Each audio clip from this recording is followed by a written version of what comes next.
যাবার আগে যাও গো আমায় জ্বালিয়ে দিয়ে, রক্তে তোমার চরণ দোলা লাগিয়ে দিয়ে, যাবার আগে যাও গো আমায় জ্বালিয়ে দিয়ে, রক্তে তোমার চরণ দোলা লাগিয়ে দিয়ে, আধার নিশার বক্ষে যেমন তারা জাগে, পাষাণ গুহার কক্ষে নিঝর ধারা জাগে, মেঘের বুকে যেমন মেঘের মন্ত্র জাগে, বিশ্ব নাচের কেন্দ্রে যেমন ছন্দ জাগে, মেঘের বুকে যেমন মেঘের মন্ত্র জাগে, বিশ্ব নাচের কেন্দ্রে যেমন ছন্দ জাগে, তেমনি আমায় দোল দিয়ে যাও যাবার পথে আগিয়ে দিয়ে, কাঁদন বাঁধন ভাগিয়ে দিয়ে, রাঙিয়ে দিয়ে যাও, যাও যাও গো এবার যাবার আগে, রাঙিয়ে দিয়ে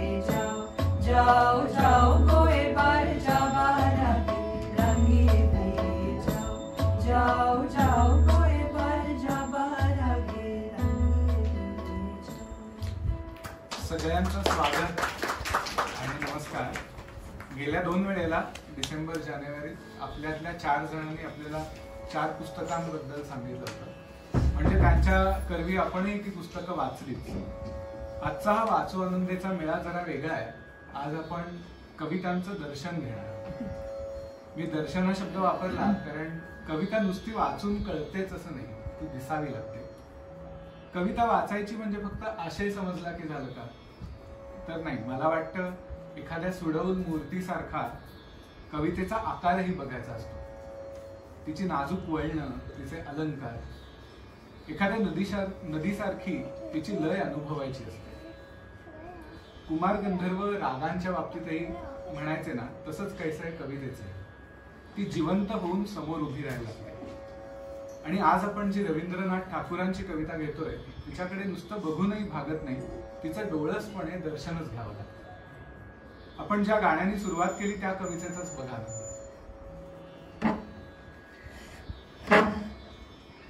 रांगिए दिए जाओ, जाओ जाओ गो एबार जाबार आगे, रांगिए दिए जाओ, जाओ जाओ गो एबार जाबार आगे. रंगवुनी मज जा, रंगवुनी मज जा, तू जा पण जाण्याआधी रंगवुनी मज जा. এ তোমার আপন লাগে, এ তোমার গোপন লাগে, এ তোমার তরুণ হাসির অরুণ লাগে, অশ্রু জলের করুণ লাগে, রাঙিয়ে দিয়ে যাও. तुझ्या आपल्या तुझ्या आपल्या तुझ्या आतल्या रंगामध्ये तरुण हसूच्या अरुण छटांनी, तरुण हसूच्या अरुण छटांनी अन अश्रूच्या करुण छटांनी, रंगवुनी मज जा, रंगवुनी मज जा, तू जा पण जाण्याआधी रंगवुनी मज जा. आता इथपर्यंत असं वाटतं की हे जणू कुणा प्रियकराचं आपल्या प्रेयसीकडे मागणं आहे. म्हणजे रांझे के दिल से है दुआ, रंग दे तू मोहे गेलुआ वगैरे सारखं. पण रवींद्रनाथ पुढे म्हणतात, রং যেন মোর মর্মে লাগে, আমার সকল কর্মে লাগে, রং যেন মোর মর্মে লাগে, আমার সকল কর্মে লাগে, সন্ধ্যা দ্বীপে রাগায় লাগে, গভীর রাতের জাগায় লাগে, রাঙিয়ে দিয়ে যাও, যাও যাও যাও. रंग हवा मम मर्मासाठी. मर्म म्हणजे आपलं कपाळ, जिथे आपलं सगळं स्वत्व साठलेलं असतं. रवींद्रनाथ म्हणतात, रंग हवा मम मर्मासाठी, माझ्या अवघ्या कर्मासाठी, सांज दिव्याच्या ज्योतीसाठी. जगात सगळीकडे अंधार पसरायला लागल्यानंतर जशी ज्योत जगामध्ये एक रंग आणते, तसं सांज दिव्याच्या ज्योतीसाठी, रात्रीतील जागृतीसाठी, जागवुनी मज जा, जागवुनी मज जा, रक्तातून शुभचरणांचे ठसे उमटवले जा. आता इथे रक्त असा शब्द आलाय. बंगाली लग्नांमध्ये वधूची पावलं सौभाग्याच्या लाल रंगाने रंगवतात, त्याचा याला संदर्भ आहे, जरी रक्त हा शब्द असला तरी. जागवुनी मज जा, रक्तातून शुभचरणांचे ठसे उमटवले जा, रंगवुनी मज जा, तू जा पण जाण्याआधी रंगवुनी मज जा. যাবার আগে যাও গো আমায় জাগিয়ে দিয়ে, রক্তে তোমার চরণ দোলা লাগিয়ে দিয়ে, যাবার আগে যাও গো আমায় জাগিয়ে দিয়ে আধার নিশার বক্ষে যে মন তারা জাগে পাষাণ গুহার কক্ষে নিঝল ধারা জাগে মেঘের বুকে যে মন মেঘের মন্দ্র জাগে বিশ্ব নাচের কেন্দ্র যেমন ছন্দ জাগে মেঘের বুকে যে মন মেঘের মন্দ্র জাগে বিশ্ব নাচের কেন্দ্রে যেমন ছন্দ জাগে তেমনি আমায় দোল দিয়ে যাও যাবার পথে আগিয়ে দিয়ে কাঁদন বাঁধন ভাগিয়ে দিয়ে রাগিয়ে দিয়ে যাও যাও যাও গো এবার যাবার আগে রাগিয়ে দিয়ে যাও। गहन निशेच्या वक्षावर लखलखतो तारा गहन निशेच्या वक्षावर लखलखतो तारा गूढ गुहातून जशा मुक्त खळखळती धारा जसा तेव तो खर्ज जसा तेव तो खर्ज ढगांच्या गाभाऱ्यातून जसा तेव तो खर्ज ढगांच्या गाभाऱ्यातून नाद जसा या ब्रह्मांडाच्या चिरनृत्यातून तशी मला दे उत्कट स्फूर्ती तशी मला दे उत्कट स्फूर्ती पुढेच जाण्या वाटेवरती क्रंदन बंधन सोडवुनी तू जा पण जाण्याआधी रंगवुनी मज। आता हे मागणं नक्कीच कुणा प्रियकराचं नसणार प्रेयसीच्या जॉब डिस्क्रिप्शनच्या खूपच बाहेरच्या गोष्टी कदाचित हे मागणं आहे एका कवीचं प्रतिभेपाशी किंवा एका ध्येयवादी क्रांतिकारकाचं त्याच्या स्वातंत्र्य देवतेपाशी। खरं पण मला ना या कवितेतून एक वेगळीच गोष्ट समजली। या कवितेत मागणं कुणाचं कुणाकडे आहे हे महत्वाचंच नाहीये ते मागणंच इतकं उदात्त आणि सुंदर आहे की ते खोलवर भिडतं आणि अनेकदा आपल्यालाही कधी ना कधी कुठल्या ना कुठल्या क्षणी अगदी असंच वाटून गेलेलं असतं। त्यामुळे खरं तर त्या कवितेतला प्रोटॅगनिस्ट आपणही असतो। वा क्या बात आहे। हे जे एखादी गोष्ट खोलवर भिडणं आहे ना ते खूप सुंदर आहे। म्हणजे एखादा सुंदर लागलेला सूर किंवा कधी कधी नुसती निसर्गाच्या सानिध्यातली मोहक शांतता। एक गंमत सांगू, मी आयुष्यात पहिल्यांदाच इथे राहायला आल्यावर शांतपणे गवतावर पडून निळशार आकाश निरखण्याचा आनंद घेतला। त्यासाठी माझ्या योगसख्यांना अंतःकरणापासून धन्यवाद देते। एरवी आपण वावरत असतो, मुलाबाळांसोबत लॉनवर कित्येकदा खेळलोही असो, पण क्वचितच हे असं काहीतरी उत्कटपणे अनुभवता येतं। तो अथांग निळा रंग, ते लांबवरून येणारे पाखरांचे बारीक आवाज, पानांची सळसळ। ती कुठली कविता आहे ग? रवींद्रनाथांची अशीच काहीशी थीम आहे ना? रुणझुण आकाशी जय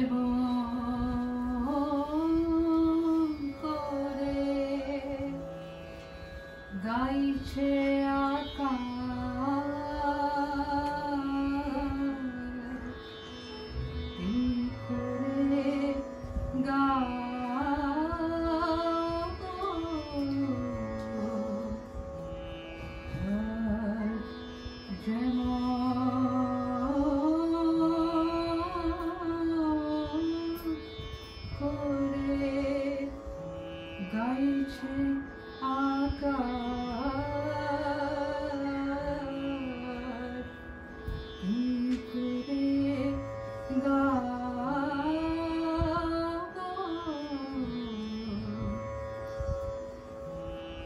আজ যেমন করে চাইছে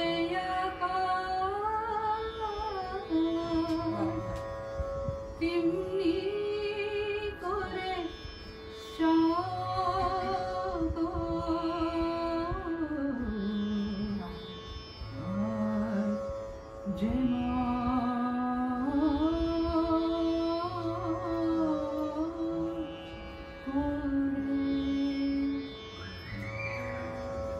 आज जशी ऋणझुण आकाशी आज जशी ऋणझुण आकाशी तसेच गाणे गुणगुण ग आज जशी ऋणझुण आकाशी तसेच गाणे गुणगुण ग आज जशी या ओढ नभाला आज जशी या ओढ नभाला तसेच दे आलिंगन ग आज जशी ऋणझुण आकाशी आज जसा पाना पानातून शिरता वारा आज जसा पाना पानातून शिरता वारा रानातून मुसमुस उठते, रानातून मुसमुस उठते, तसेच माझ्या छाती मधुनी उठव अनावर स्पंदन कर, उठव अनावर स्पंदन.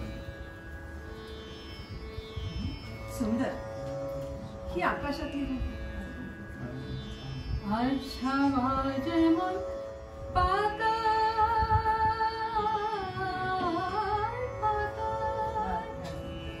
मोर मोरिया बोल के काता हवा जे मन पाता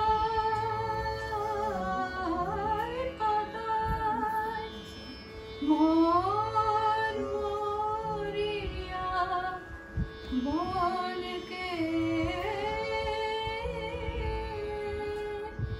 कागा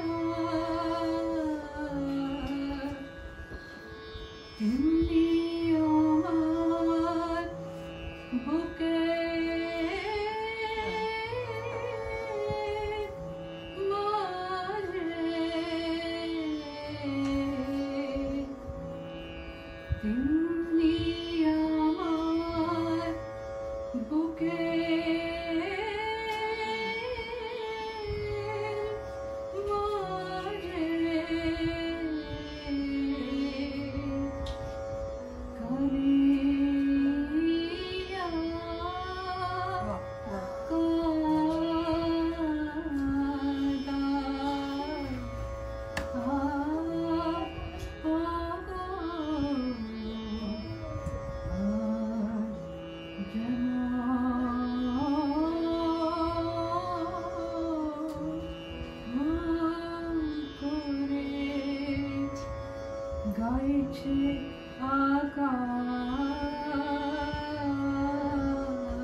आकाशातली रुंझुळ म्हणजे मी म्हणत होते तसे सगळे सूक्ष्म आवाज आहेत असं मला वाटतं, किंवा धुळींच्या कणावर चमचमणारे सूर्यकिरण. आणि हे जे अनावर स्पंदन आहे ना, ते याच सौंदर्याच्या जाणीवेचं आहे. कित्येक छोट्या छोट्या सुंदर गोष्टी आपण एरवी बघत नाही. साधा आपण वाढवलेल्या एखाद्या रोपाला हळूवार स्पर्श करण्याचं समाधान किती अनमोल आहे. आणि हे सगळे अनुभव आपल्या अवतीभोवतीच असतात नेहमी, अगदी फुकट. आणि ते अनुभवता यावे म्हणून मला संवेदनशीलता दे, हे किती सुंदर मागणं आहे ठाकूरांचं. वा, जे न देखे रवी ते देखे कवी, हे यासाठीच म्हणतात बहुतेक. किती सुंदर तरल दृष्टी आहे या मागण्यात. खरोखर सुंदर आहेत दोन्ही कविता आणि त्यातल्या प्रार्थना. मी अजून अब्झॉर्ब करतेय, घोळवतेय मनात. पण मला एक शंका आहे. जरी आपण म्हटलं की मागणं कुणी कुणाकडे मागितलं हे महत्वाचं नाहीये, तरी कवीने ते दुसऱ्याकडे कुणाकडे तरी मागितलंच आहे ना. मग ही पण एक प्रकारची प्रार्थनाच आहे की. मला वाटतं ते अजून एक सौंदर्य स्थळ आहे कवितेचं.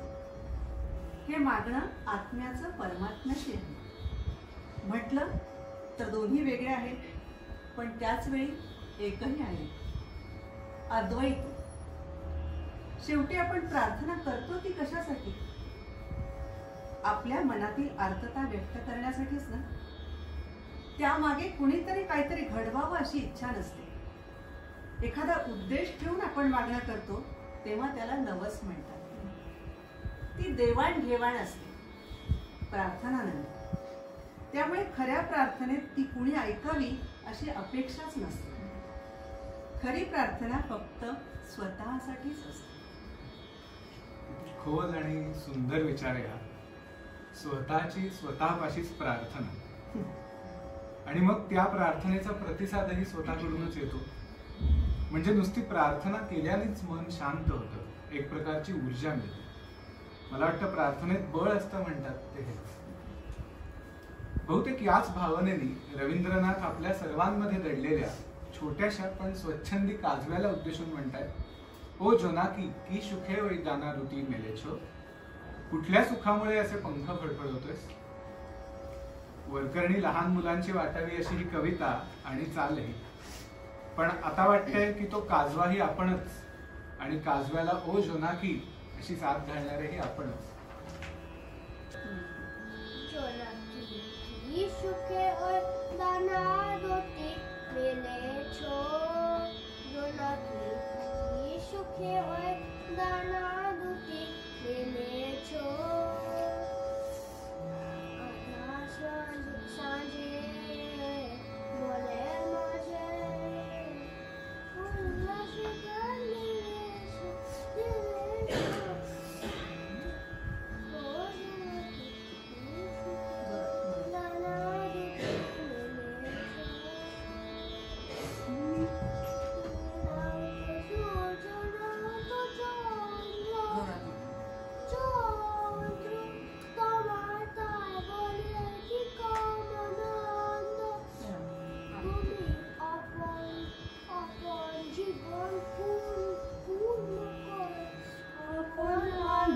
दिलेछो.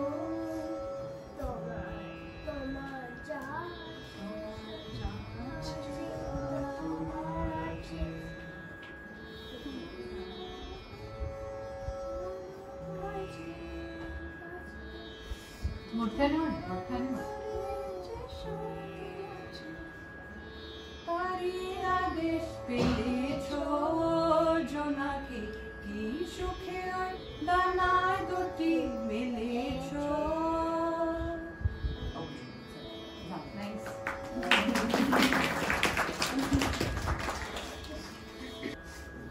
गड्या काजव्या गड्या काजव्या कुठल्या निर्मळ आनंदाने लुकुलुकु लुकुलुकु पंख हालती. संध्याकाळी रानोमाळी प्रसन्नतेने उजळत तव प्राणांच्या ज्योती. कुठल्या निर्मळ आनंदाने पंख हालती. तुम्ही नाव तो सूर्य नाव तो चंद्र, तुम्हार ताय बोले की कोमनंद. तुम्ही नाव तो सूर्य नाव तो चंद्र, तुम्हार ताय बोले की कोमनंद. तुम्ही आपण जीवन पूर्ण करे आपण आलो जेलेछो. जोनाकी की सुखे ओई गाना दुटी मेलेछो. जोनाकी. सूर्यचंद्र हे भले थोरले, सूर्यचंद्र हे भले थोरले, तुझी न त्यांच्या सोबत गणती. तुला न तरीही खंत असूया आत्मदीप तव हृदयी पणती. गड्या काजव्या कुठल्या निर्मळ आनंदाने पंख हालती.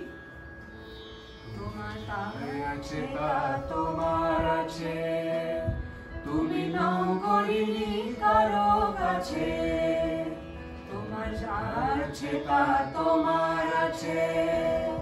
তুমি নাও করিনি কারো কাছে, তোমার অন্তরে যে শক্তি আছে তারই আদেশ পেলেছো. জোনাকি কি সুখে ওই ডানা দুটি মেলেছো. জোনাকি. তুমি আধার বাঁধন ছাড়িয়ে উঠো, তুমি ছোট হয়ে নব ছোট. তুমি আধার বাঁধন ছাড়িয়ে ওঠো, তুমি ছোট হয়ে নব ছোট. জগতে যেথায় যত আলো সবাই আপন করে ফেলেছো. জোনাকি কি সুখে ওই ডানা দুটি মেলেছো. জোনাকি কি সুখে ওই ডানা দুটি মেলেছো. तुझेच सारे तुझ्याकडे जे, तुझेच सारे तुझ्याकडे जे, कर्ज ऋणाचे तुला न ओझे. सूत्रधार तव आयुष्याची, सूत्रधार तव आयुष्याची, तुझीच अंतर्यामी शक्ती. गड्या काजव्या अंधाराचे बंध तोडूनी उठ नव्याने. गड्या काजव्या अंधाराचे बंध तोडूनी उठ नव्याने. असशील छोटा तरी न क्षुल्लक तुझे तेवणे. जगातली या ठिणगी ठिणगी तुझीच आहे पहा सोबती. गड्या काजव्या कुठल्या निर्मळ आनंदाने पंख हालती. कुठल्या निर्मळ आनंदाने पंख हालती. जगातली या ठिणगी ठिणगी तुझीच आहे पहा सोबती. वाह. एकाच कवीच्या वेगवेगळ्या कवितांमध्येही कसं काहीतरी कनेक्शन असतं ना. रवींद्रनाथ एका कवितेत म्हणतात, एकला चॉलो रे, तुझी हाक कुणी ऐकून सोबत आलं नाही तर एकटाच चाल. पण हे एकट्याने चालून काय होणार आहे असं वाटू नये म्हणून जणू यालाच जोड म्हणून इथे ते सांगतायत. जगातली या ठिणगी ठिणगी तुझीच आहे पहा सोबती. तुझ्यासारखे असंख्य काजवे एकाच चैतन्याने लुकलुकतायत. खरे. आणि एकाच कवीच्या असंही नाही बरं का, वेगवेगळ्या काळातल्या वेगवेगळ्या कवींच्या कवितांमध्येही मला कनेक्शन दिसतंय. आणि अनुवाद करताना मला ती एक संधीही वाटते. म्हणजे आता या कवितेच एक ओळ आहे, आपण आलोय जलेछो, म्हणजे तू आपल्याच प्रकाशाने उजळतोयस, तेवतोयस. पण कवितेचा आशय लक्षात घेऊन मी आत्मदीपतव हृदयी पडती असं वाक्य वापरलं, अशी ओळ वापरली. तिला गौतम बुद्धाच्या आत्मदीपो भव, म्हणजे स्वतःचा दीप हो, स्वतःला प्रकाश दाखव याचा संदर्भ. असे काही संदर्भ कवितेत पेरले की कवितेला जास्त खोली निर्माण होते असं मला वाटतं. अरे हो, आत्मदीपतव हृदयी पणतीवरून मला अजून एक आठवलं. रवींद्रनाथांची काजव्यावरचीच एक छोटीशी कविता आहे बघ, एक वात मिणमिण. काय आहे रे राघव? एक वात मिणमिणत मनात असे गुणगुणत.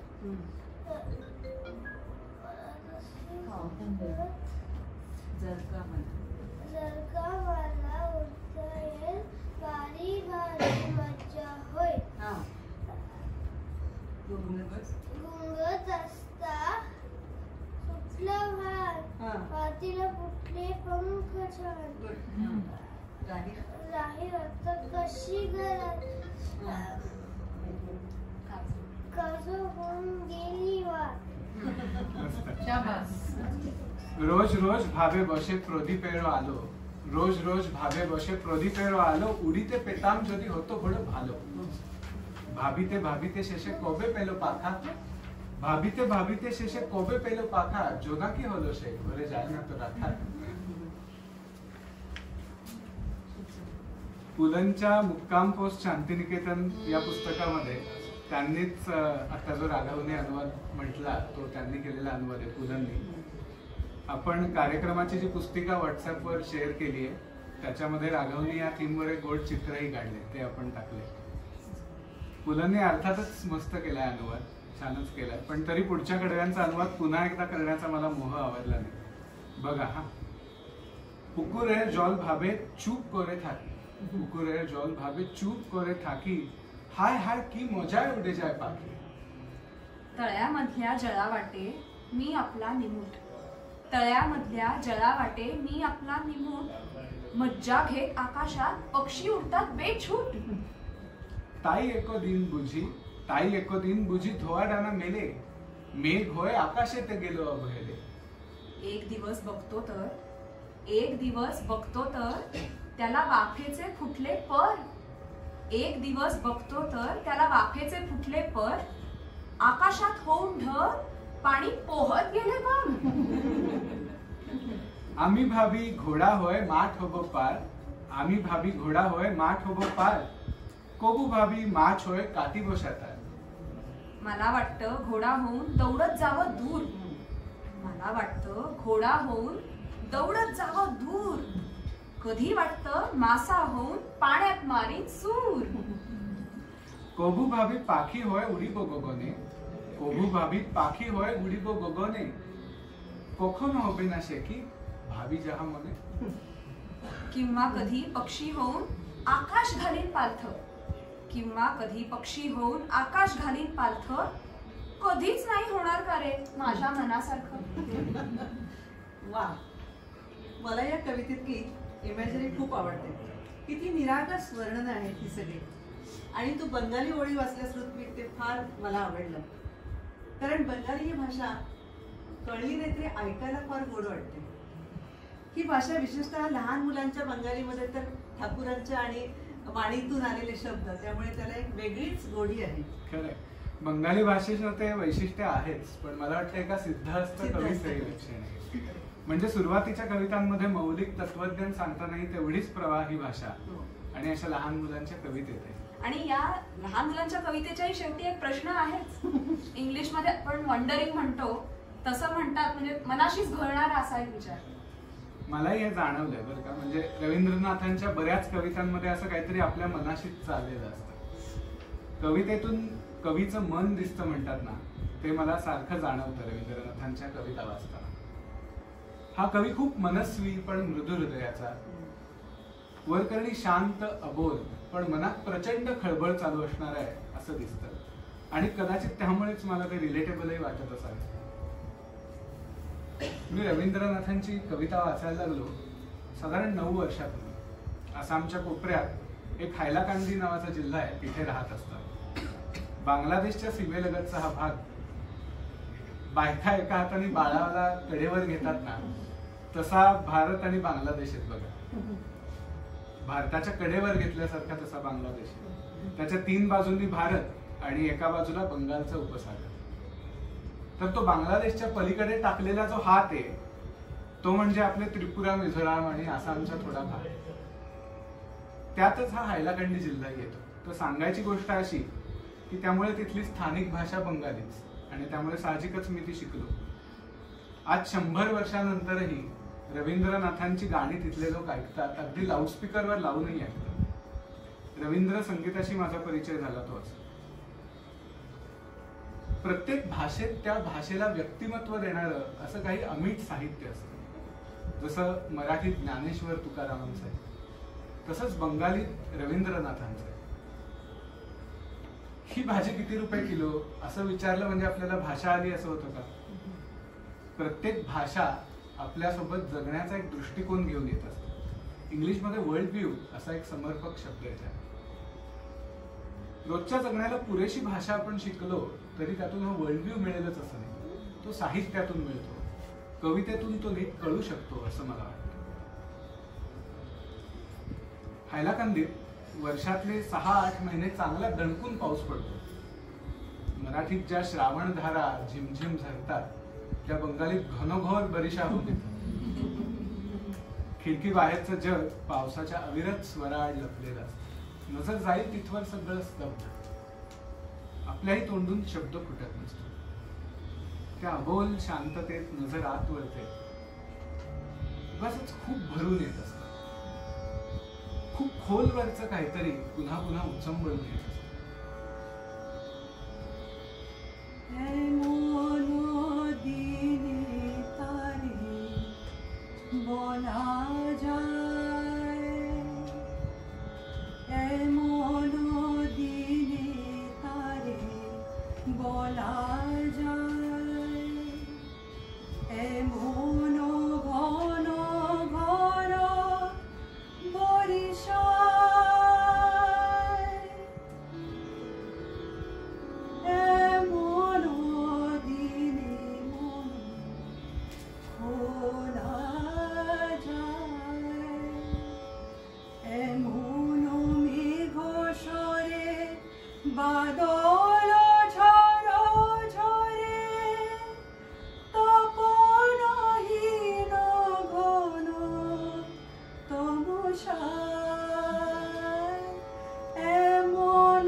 आज तिला सगळे सांगावे, आज तिला सगळे सांगावे असे कृष्ण घन कोसळताना जडावले मन हलके भार.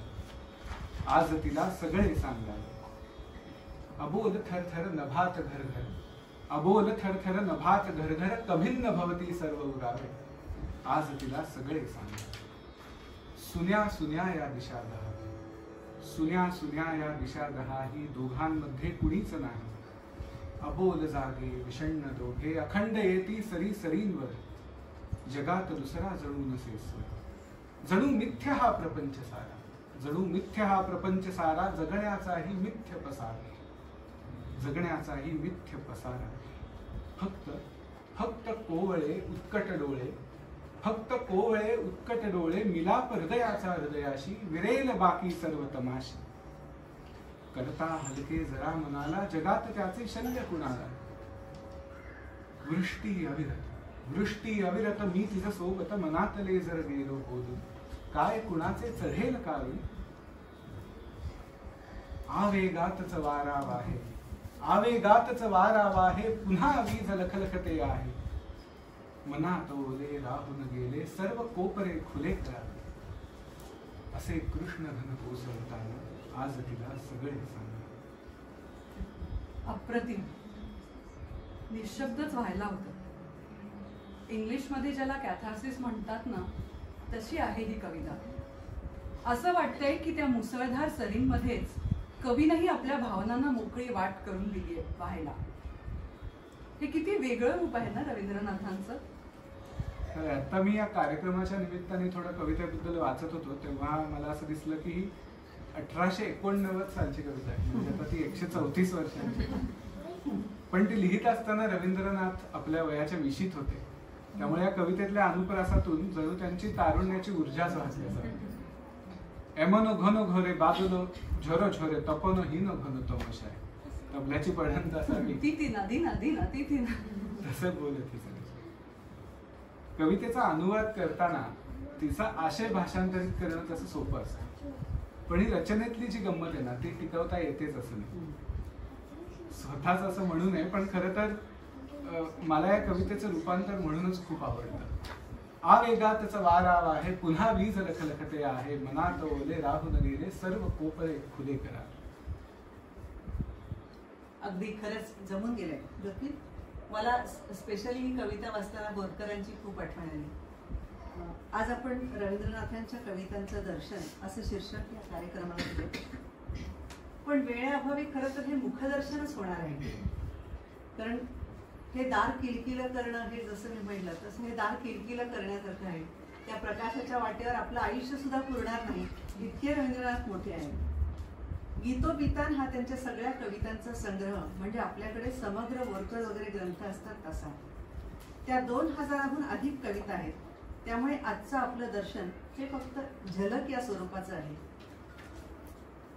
पृथ्वी, तू अनुवाद करताना रचनेचा घाट टिकवण्याबद्दल बोलत होतास, तर आपण आमार मोन मानेना या गीताने कार्यक्रमाचा शेवट करूया. आज आपण सगळे रवींद्रनाथ ठाकूरांच्या प्रेमामुळे, त्यांच्या कवितेच्या प्रेमामुळे या दर्शनासाठी आला. याबद्दल आम्हा सगळ्यांकडून मनपूर्वक धन्यवाद. आमार मोन मानेना हे एक रोमॅन्टिक गाणं रवींद्रनाथांनी त्याच सुमारास, म्हणजे मला वाटतं 1891 साली लिहिलेलं आहे. ऋत्विकने त्या कवितेचा तिच्या मूळ चालीतच अनुवाद केलाय. दोन्ही भाषांचा बाज वेगळा, त्यातली शब्दांची वजनं वेगळी, पण ती सांभाळून आपण एक निव्वळ मराठी गाणं म्हणूनही तितकंच सुंदर वाटेल असं हे गीत आपल्याला ऐकताना अनुभव येईल याची खात्री आहे. आपण मयुराच्या आवाजात ते ऐकूया आणि आजच्या या कार्यक्रमाची सांगता करूया. त्यानंतर विद्यार्थी मुलं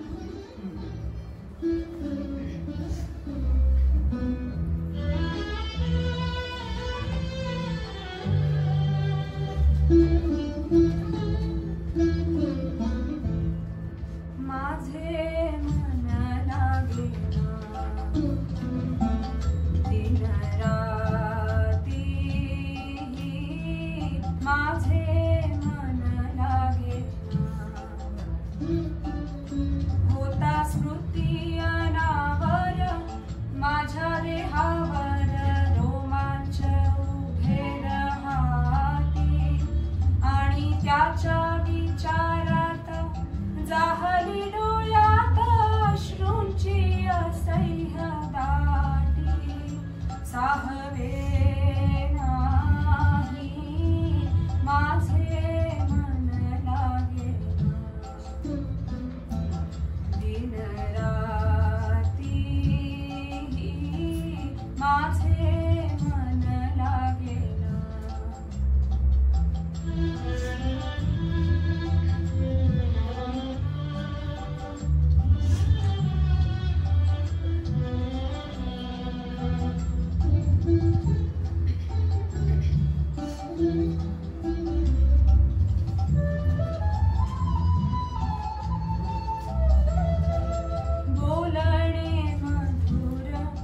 स्पर्श ही आतुर अंगात वाजवी पावा हो फुलणे मधुर स्पर्श ही आतुर अंगात वाजवी पावा त्याच्या अनवट सुरात मनाचे गणगत चालले दूरच्या गावा कोणत्या डोही माझे मन लागे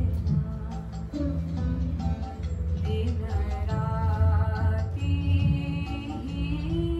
माझे मन लागे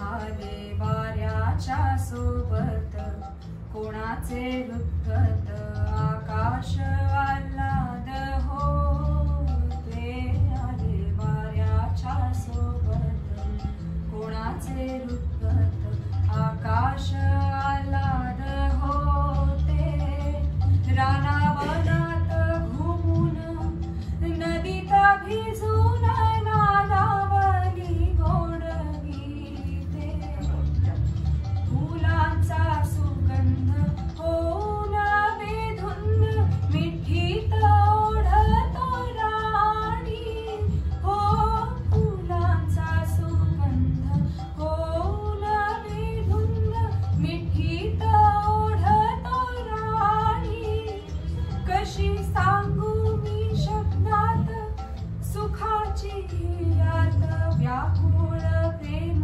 कहाणी नकळे काही माझे मन लागे दिन राती माझे मन लागे होतास प्रिया नावळ माझ्या देहावर तू माझ्या भेर हाती आणि त्याच्या विचारात जगली डोळ्यात अश्रूचे असह्यतारी साहले नाही माझे मन लागेना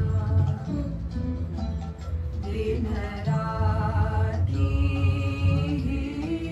माझे मन लागेना